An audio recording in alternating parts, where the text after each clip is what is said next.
We got a very busy calendar for Elon Musk coming up. Tesla just reporting results last night. We got SpaceX acquiring the rights to buy Cursor later this year for $60 billion while getting ready, of course, for that big SpaceX IPO. And then he's in the middle of the AI race in just about everything. Joining us right now with more on Elon Musk's world, Walter Isaacson, Perella Weinberg, advisory partner, of course, Tulane University, a history professor, CNBC contributor, and just legend all around. Walter, it's great to see you. We had these earnings last night, but I think the bigger question is probably less about Tesla, though we were talking earlier to an analyst about the possibility that ultimately SpaceX might try to buy Tesla, put the whole thing under one roof. I'm curious how you're thinking about sort of this AI layer over between Tesla, SpaceX, obviously the Cursor deal that took place earlier this week, and what it actually really means. I definitely think you're going to see Tesla and SpaceX end up merging. They're already working together on TerraFab, which is this huge chip building plant that's going to be done in Austin. Likewise, XAI and others are going to want to have, and so will Tesla, to have data centers and low Earth orbit. That's all going to be pulled together. And Elon Musk is always moving engineers back and forth, moving designs back and forth between his companies. So I think your analyst is right. That's in his heart. He wants to make this one big company. But I think there's a current question, and people say this sort of under their breath. They don't like to say this aloud.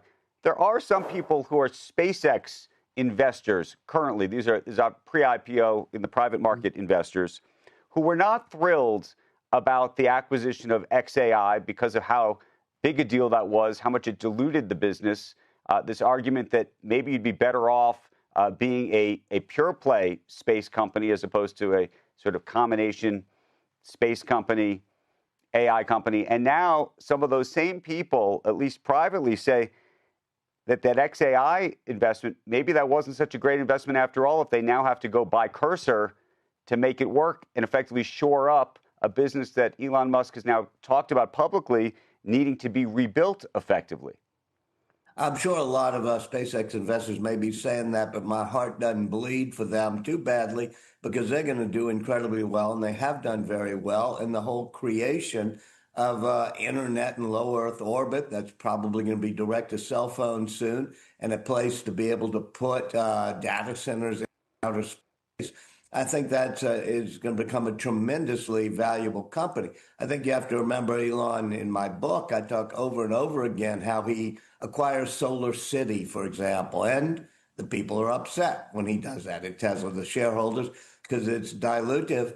But this is the way he's built these trillion-dollar companies, and I suspect, especially with all the things happening in space right now, just an amazing time for America to be going back into space, both with SpaceX, but NASA now with the Artemis program back on track. Right. At some point, Jeff Bezos's New Glenn will get things into orbit right, and we'll have 3 different entities going into space.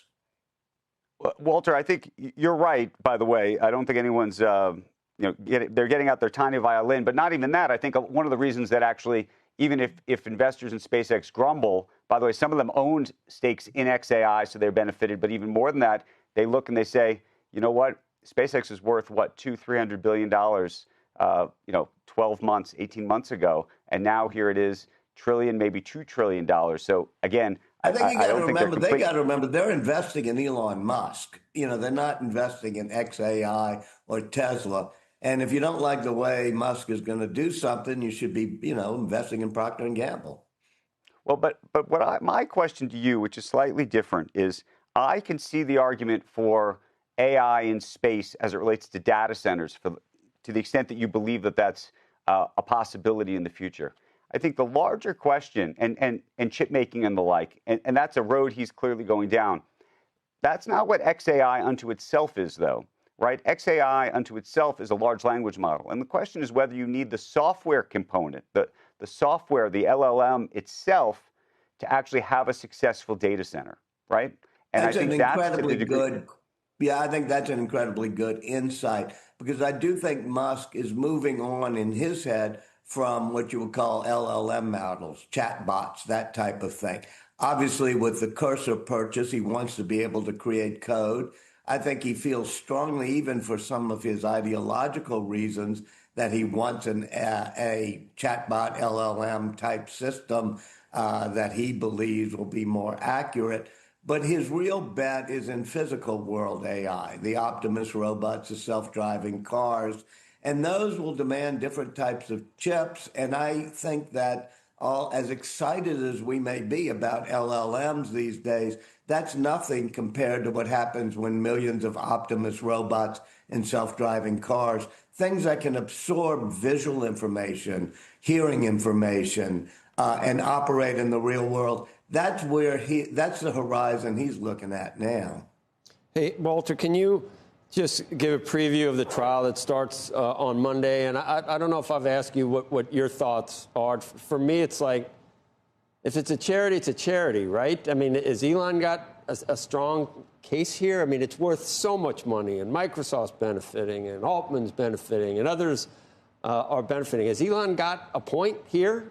He was misled? Yeah, I mean, I think so. But I think that, he got very involved with Sam Altman. I have a couple of chapters in my book about them sitting around because they want an open AI system, which open source, guardrails, keep it aligned with human values, and make it a nonprofit. And that's what everybody starts. People put in money, and now it's being shifted to being sort of a hybrid, where it's partly philanthropic, partly nonprofit, partly for profit. I can't pretend to be a legal expert knowing how you do it, but Musk just feels very simply, if anybody could start a nonprofit, get a whole lot of donations, and then turn it into a for-profit, that kind of doesn't make a whole lot of sense. I mean, he's asking, damages are $79 billion to $134 billion. That'll ruin your day, wouldn't it? If they were to side with that'll ruin your whole day. I don't know that. I mean, damages in cases like this are kind of always inflated. But I do think that the real thing is it's twofold between Musk and Sam Altman. One is just personal. They become real rivals, having been very close. And then it's also ideological. Elon has XAI and other artificial intelligence systems. He's competing against OpenAI, and he thinks OpenAI has got an unlevel playing field, having been this nonprofit, now doing it this way. And he feels that OpenAI is not, he feels, I'm not saying I feel this way, but he feels he wouldn't trust Sam Altman's values and alignment in doing an AI system. I suspect there are people like Sam Altman who wouldn't trust Elon Musk's Elon Musk's alignment in doing things. But so it's become personal, ideological, but also there's real professional reasons that they're rivals here.